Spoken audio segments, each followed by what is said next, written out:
Bapak Wiwin Suryanto. Saat ini saya bekerja di Laboratorium Geofisika, Departemen Fisika Universitas Gadjah Mada. Pagi ini kita akan belajar sebuah topik yang sangat menarik mengenai fisika dari Gunung Merapi. Kebetulan gunungnya berada di halaman kita di Yogyakarta, yang setiap hari kita lihat di sebelah utara. Dan kita akan belajar mengenai bagaimana memanfaatkan fisika untuk mengetahui dinamika dan struktur di bawah Gunung Merapi. Terima kasih. Apa kabar adik-adik semua? Saya berharap Anda sekalian berada dalam kondisi yang sehat, ya, terutama pada masa pandemik ini, sehingga kita semua masih diberikan kekuatan ya untuk menjalankan aktivitas kita ya, untuk belajar, untuk kalau ada yang bekerja, dan untuk yang gemar menuntut ilmu, kita akan belajar pada pagi hari ini mengenai sebuah topik yang sangat menarik ya, karena ada di sekitar kita, yaitu tentang gunung api. Pagi ini saya akan menjelaskan tentang fisika dari gunung api Merapi di Yogyakarta. Gunung api Merapi itu sebetulnya adalah sebuah laboratorium alam yang menjadi rujukan bagi para ahli dari seluruh dunia untuk melakukan penelitian. Hal ini disebabkan karena aktivitas di Merapi itu terjadi dengan cukup intensif, sehingga menjadi laboratorium yang sangat ideal sekali untuk memahami karakteristik dinamika erupsi dari gunung api yang kemudian nanti bisa diterapkan di gunung-gunung api yang lain di Indonesia. Penelitian di Merapi sudah dimulai sejak zaman dahulu, merujuk kepada publikasi dari Garthiser di Bulletin Vulkanologi yang melakukan review terhadap penelitian-penelitian di Merapi. Sudah dimulai sejak tahun 1786, dan ini merupakan satu tonggak bagi peneliti di Eropa untuk melakukan penelitian dengan mendaki puncak Gunung Merapi. Ya.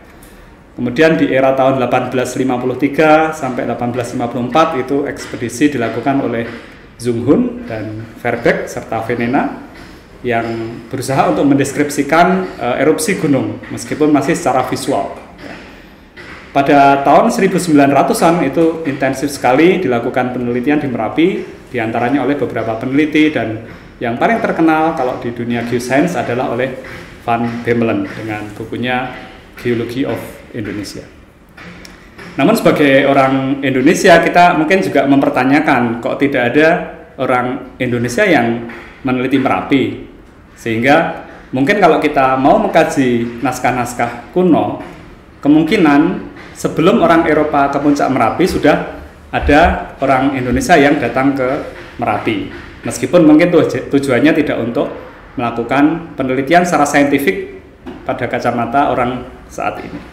Ternyata memang sejak zaman Sultan Hamengkubuwono pertama itu sudah dilakukan sebuah ritual yang disebut dengan upacara adat keraton, yang disebut dengan labuhan, di mana labuhan ini itu ada 4 tempat. Ya, yang pertama di daerah Wonogiri, Glepeh Kayangan, kemudian di daerah Parangtritis di pantai selatan Jawa, kemudian di puncak Gunung Lawu di perbatasan Jawa Tengah Jawa Timur, dan di puncak Gunung Merapi. Artinya sejak tahun sekitar 1750-an, bahkan di dalam naskah tersebut dikatakan bahwa upacara ini sudah dilakukan sejak zaman raja-raja Jawa sebelum Sultan Hamengkubuwono, sehingga ini mungkin dilakukan jauh sebelum orang Eropa datang ke Indonesia. Salah satu bukti yang mungkin bisa kita lihat adalah adanya lukisan dari Raden Saleh ini yang cukup fenomenal ya mengenai erupsi gunung, dan ini sebenarnya kalau dalam kacamata saintifik itu sudah merupakan bentuk dari publikasi ilmiah ya. Zaman dulu orang mungkin bentuknya bukan tulisan tetapi gambar, tapi itu pun sebuah sumbangan saintifik yang sangat besar yang menceritakan bagaimana magma itu bisa keluar ya, melalui konduit di puncak, kemudian ada produk erupsi yang keluar, kemudian ada aliran lava pijar yang mengalir di sepanjang sungai-sungai di sekitar Merapi, dan ini sangat jelas tampak dari lukisan Raden Saleh ini. Jadi kita nggak perlu berkecil hati bahwa sebetulnya ahli dari bangsa kita pun sebenarnya sudah melakukan penelitian itu, tetapi mungkin karena tidak ditulis secara terstruktur yang menjadi publikasi yang sekarang ada, sehingga tidak tercatat. Nah, berbicara mengenai gunung api sendiri, di Indonesia sangat kaya, mungkin menjadi satu negara yang termasuk memiliki gunung api yang jumlahnya paling banyak. Ya. Mungkin selain Jepang, Amerika juga cukup banyak, Italia juga banyak. Tapi yang jumlahnya 129 gunung api aktif itu ada di Indonesia. Ya. Dari Sabang sampai ujung Kepulauan Sangihe di Sulawesi Utara. Ya. Membentuk satu busur kepulauan dari Sumatera, kemudian Jawa, kemudian Nusa Tenggara, dan hingga ke bagian utara dari Pulau Sulawesi. Nah, Gunung Merapi termasuk salah satu dari gunung api aktif ini, ya, yang terletak di perbatasan antara Jawa Tengah dan Jawa Timur, yang berada pada kelurusan gunung api aktif Merapi, Merbabu, Merapi, Merbabu, kemudian Telomoyo dan Ungaran. Ya. Dan diduga ini adalah merupakan gunung api yang terjadi pada sebuah patahan, ya, yang memanjang dari utara ke selatan. Karena di sini kita menggunakan sebuah pemikiran bahwa material vulkanik itu akan menerobos menuju permukaan itu melalui rekahan-rekahan tersebut.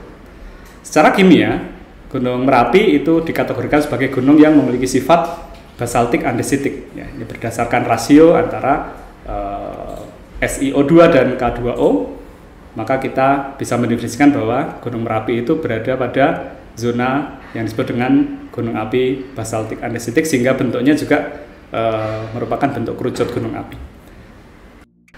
Nah, menjadi satu pertanyaan penting, yaitu bagaimana kita bisa mengetahui struktur di bawah gunung api, karena kita tidak bisa melihat secara langsung. Kita mau melakukan pemboran juga tidak mungkin dilakukan karena ada magma yang panas yang mungkin tidak mampu material yang ada sekarang untuk menembusnya.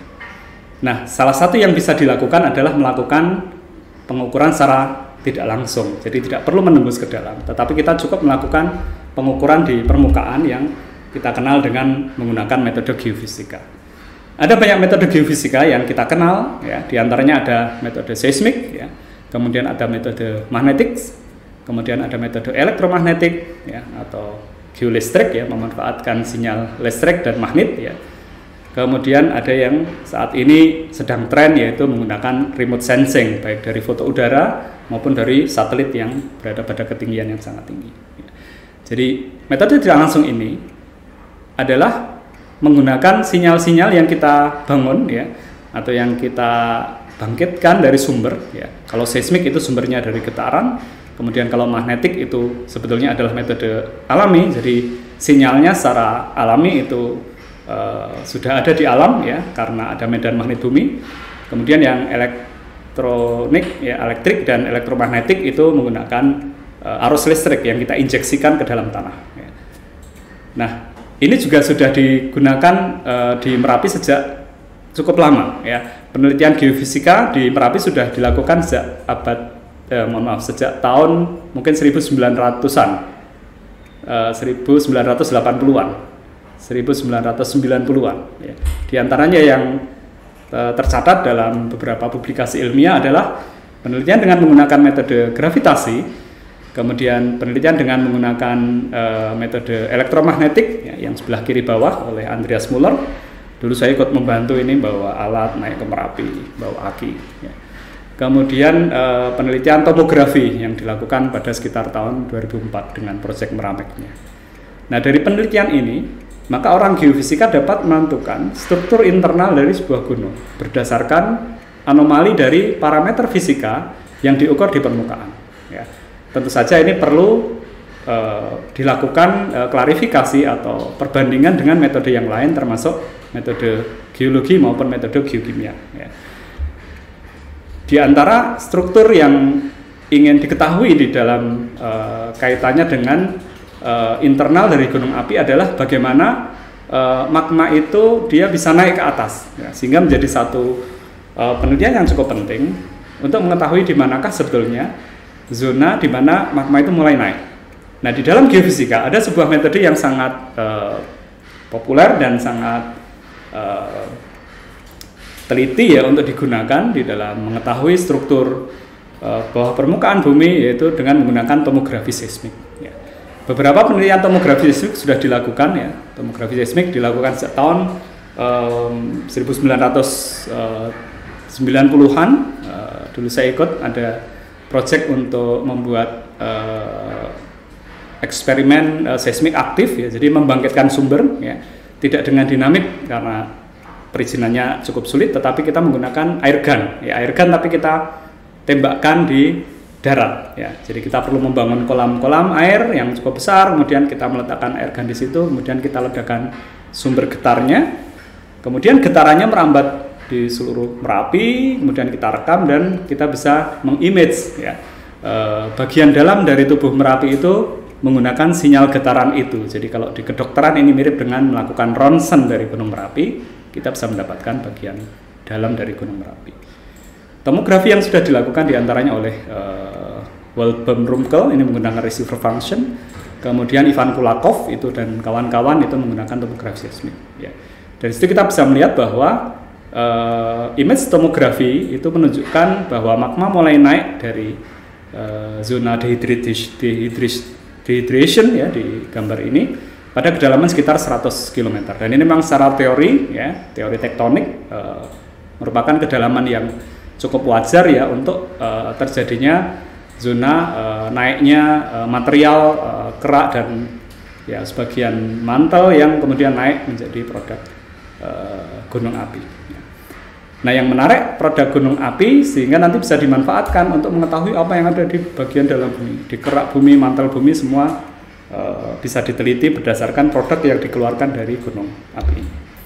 Nah, pertanyaan selanjutnya, bagaimana kita bisa mengetahui dinamika dari gunung api? Karena ini menjadi satu pertanyaan yang cukup penting, mengingat kejadian erupsi gunung itu biasanya akan menimbulkan dampak yang cukup besar, apalagi kalau letusannya besar dan menimbulkan korban, itu selalu kita hindari. Untuk itu, penelitian perlu dilakukan juga untuk mengetahui dinamika dari erupsi gunung api.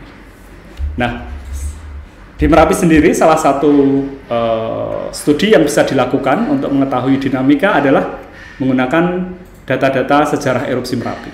Ya. Seperti kita ketahui bahwa Merapi sudah meletus sejak cukup lama, mungkin sejak terbentuknya Merapi hingga sekarang, sehingga pada kurun erupsi-erupsi tersebut orang bisa mengumpulkan data-datanya, kapan kejadiannya, pada tahun berapa, sehingga kita bisa kemudian nanti secara statistik itu menyimpulkan berapa lama periodisitas antara sebuah erupsi dengan erupsi berikutnya. Nah, ini salah satu metode yang bisa dilakukan. Nah, ini ke depan kita sebagai generasi muda juga sangat baik kalau kita punya catatan mengenai misalnya yang menggeluti tentang vulkanologi, sejarah erupsi gunung kita catat. Ya. Sehingga kita tidak melupakan bahwa mungkin tahun 2014 pernah ada letusan kelut yang cukup besar. Ya. Nah, selain ini, secara geofisika atau secara geoscience itu kita bisa melakukan monitoring dengan banyak cara, ya, atau dengan banyak metode.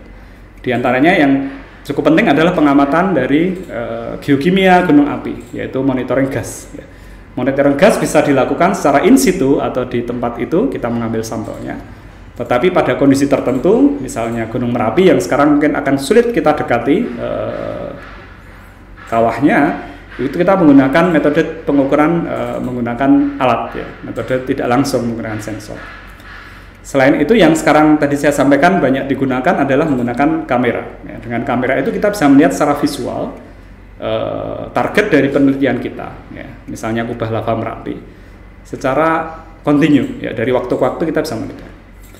Kemudian salah satu karakteristik gunung yang cukup penting di dalam untuk memperkirakan tanda-tanda akan meletus adalah dengan sinyal getaran, ya, menggunakan seismometer atau dengan pengukuran deformasi. Deformasi bisa dilakukan dengan tiltmeter, GPS maupun pengukuran jarak di lapangan.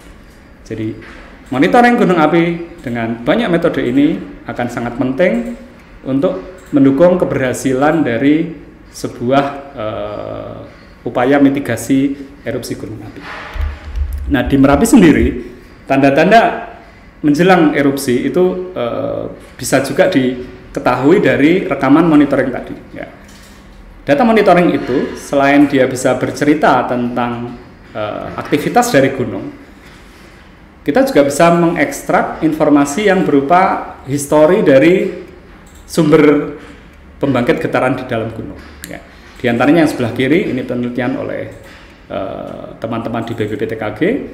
Dia menghitung pusat gempa dari event vulkanotektonik, jadi gempa yang terjadi di gunung api. Dan ternyata ada hubungannya, ketika magma itu naik ke atas maka pusat gempanya juga ikut kelihatan dari waktu ke waktu dia bergerak ke atas. Nah, selain itu jumlah dari event yang terjadi di Gunung Merapi itu juga menjadi penanda dari aktivitas Merapi. Ini juga menjadi salah satu parameter yang digunakan untuk menentukan status dari Gunung Merapi. Nah, di antara yang paling penting dalam konsep vulkanologi yang menggunakan sinyal seismik sebagai penanda adalah yang disebut dengan seismologi vulkanik. Ya. Di sini kita mengidentifikasi bentuk sinyal, kemudian asosiasi dengan bentuk sinyal itu.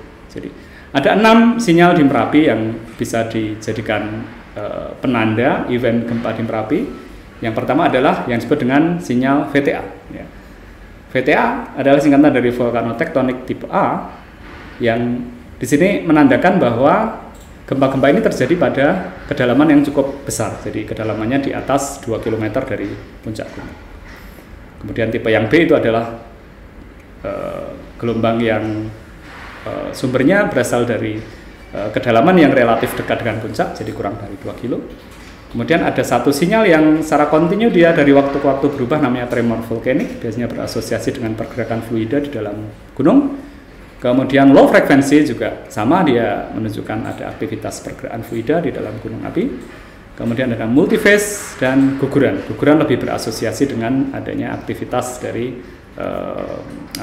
longsoran yang terjadi di baik itu di kawah maupun di tubuh gunung itu sendiri. Di Merapi sendiri sebelum tahun 2010 itu menjadi penanda akan terjadi erupsi adalah di antara jumlah erupsi, di antaranya adalah jumlah erupsi dan adanya deformasi. Ya. Seperti terlihat di sini bahwa deformasi menjelang erupsi tahun 2010 itu sangat luar biasa sekali, jadi terlihat cukup signifikan, termasuk dari rekaman monitoringnya. Ini kemarin publikasi yang belum lama dari grup riset vulkanologi di UGM adalah meninjau tingkat kekacauan sinyal, karena sinyal itu pada saat menjelang erupsi itu teratur, ya, tapi ketika setelah erupsi dia kacau. Ya. Keteraturan dinyatakan bahwa dia akan semakin nilainya semakin turun, kemudian setelah dia kacau atau tidak teratur dia akan naik. Sehingga di sini kita menggunakan hipotesis bahwa ketika menjelang erupsi, di mana sinyalnya itu semakin teratur karena dia berasosiasi dengan adanya dinamika magma naik menuju ke atas puncak gunung, sehingga bisa dijadikan salah satu penanda bahwa ketika ada keteraturan itu berarti ada aktivitas, kemudian biasanya itu setelah erupsi nanti kemudian naik. Ya. Dan yang menarik pada saat 2010 karena ada 2 episode letusan, kita juga ada melihat 2 episode penurunan sinyal. Jadi ini ke depan bisa menjadi satu kandidat yang potensial untuk digunakan untuk memprediksi erupsi gunung. Tahun 2010 adalah sebuah tahun di mana Gunung Merapi meletus, ini pada bulan September akhir, Oktober 2010, dan secara signifikan mengubah tubuh gunungnya. Ini yang kadang-kadang kita perlu pahami bahwa perubahan morfologi itu bisa terjadi secara tiba-tiba. Ya. Ada yang memerlukan waktu yang lama, kurun waktu ribuan tahun mungkin, tapi ada yang tiba-tiba berubah, ya, seperti yang terjadi di gunung. Nah, setelah 2010, Merapi menunjukkan satu karakteristik yang agak berbeda. Ya. Dan di sini kita belajar bahwa karakteristik erupsi gunung itu bisa berubah dari waktu ke waktu. Setelah 2010, kita mengalami banyak sekali episode yang disebut dengan erupsi freatik. Jadi adanya material volatil yang mengenai magma yang kemudian nampak sebagai sebuah kolom, ya, kolom uap, ya, yang kita lihat secara visual itu terjadi beberapa kali dari tahun 2012 hingga tahun 2018.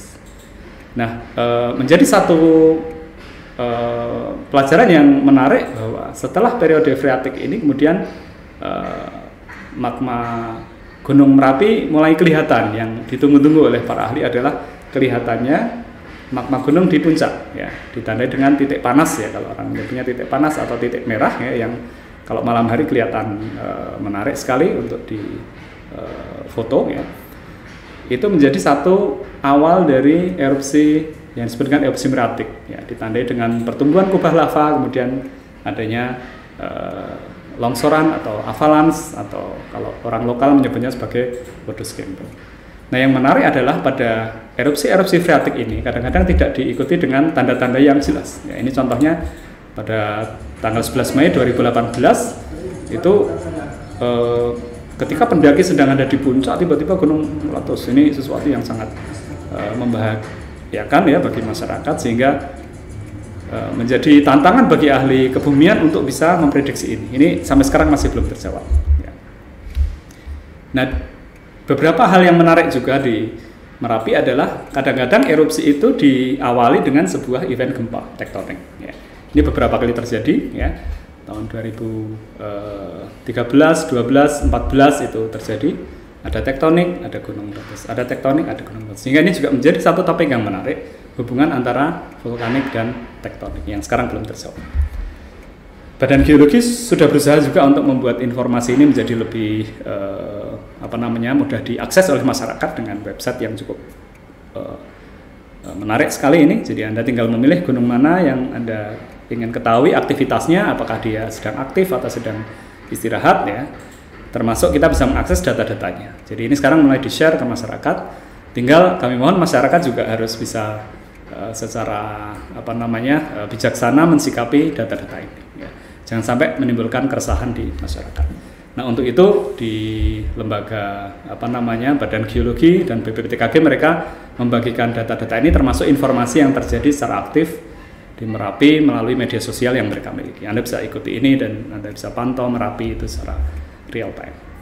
Selain itu tugas kami tugas kita bersama saya kira untuk mengedukasi masyarakat di Merapi, karena mereka lah yang nanti akan menjadi generasi penerus dan yang akan tinggal di Merapi, sehingga mereka harus tahu apa yang terjadi di gunung dan bagaimana melakukan mitigasi untuk menghindari korban. Nah, ke depan tren riset gunung api itu adalah memanfaatkan visual monitoring, baik itu dari foto maupun dari satelit seperti yang tadi saya sampaikan. Di antaranya ini adalah publikasi kami yang belum lama terbit di jurnal Vulkanologi and Geothermal, yaitu memanfaatkan kamera untuk memonitor longsor di kawah Gunung Merapi. Ya.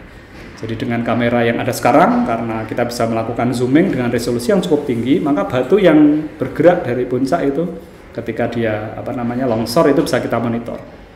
Sehingga kita bisa bandingkan dengan data rekaman seismik, apakah ada rekamannya enggak, kalau ada karakternya seperti apa, sehingga nanti menjadi penanda bahwa kalau ada sinyal seperti ini, oh itu berarti ada rockfall di Merapi. Karena selama ini karakteristik rockfall belum diketahui secara pasti. Nah, dengan pengamatan secara visual dan secara seismik kita bisa menghitung bahkan kecepatan dari gerakan batuan yang longsor itu bisa kita hitung menggunakan teknik pixel tracking ya di dalam remote sensing. Selain itu kita juga bisa memanfaatkan beberapa sensor yang kita pasang di wahana ya, baik itu drone maupun UAV untuk memonitor aktivitas gunung termasuk pengukuran secara remote sensing. Ini juga menjadi tren ke depan sehingga gunung-gunung yang mungkin aksesnya sulit itu bisa dilakukan pengukuran dengan cara ini. Ini yang kita lakukan kemarin di Kelot dan di Krakatau dan ternyata hasilnya cukup menggembirakan. Baik, saya kira cukup banyak diskusi kita pada pagi hari ini atau pada hari ini.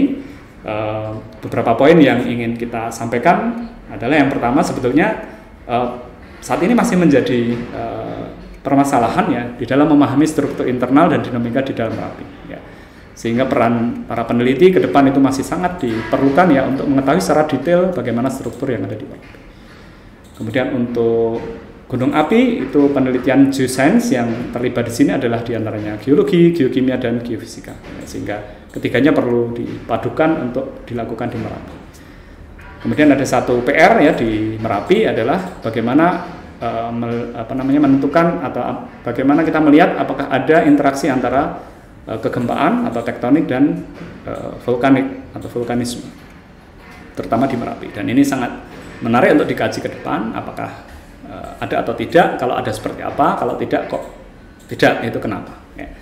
Kemudian masalah edukasi untuk generasi muda agar tidak terlalu, kadang-kadang ada hoax tentang erupsi gunung, itu kalau sudah kita edukasi itu menjadi senjata yang cukup ampuh, karena pernah suatu ketika awal Merapi yang tadi saya sampaikan phreatic eruption itu ada gambar tentang magma yang bergolak gitu. Tapi anak-anak sudah kita kenalkan bahwa tipe Merapi bukan magma yang bergolak, tapi ada tipe yang khusus di Merapi. Kemudian tentu saja kerjasama antar lembaga, kemudian antar perguruan tinggi dan masyarakat itu sangat diperlukan untuk keberhasilan penelitian di Indonesia. Baik, mungkin itu yang bisa saya sampaikan. Terima kasih atas perhatiannya. Mohon maaf kalau ada kekurangan. Saya tutup. Assalamualaikum warahmatullahi wabarakatuh.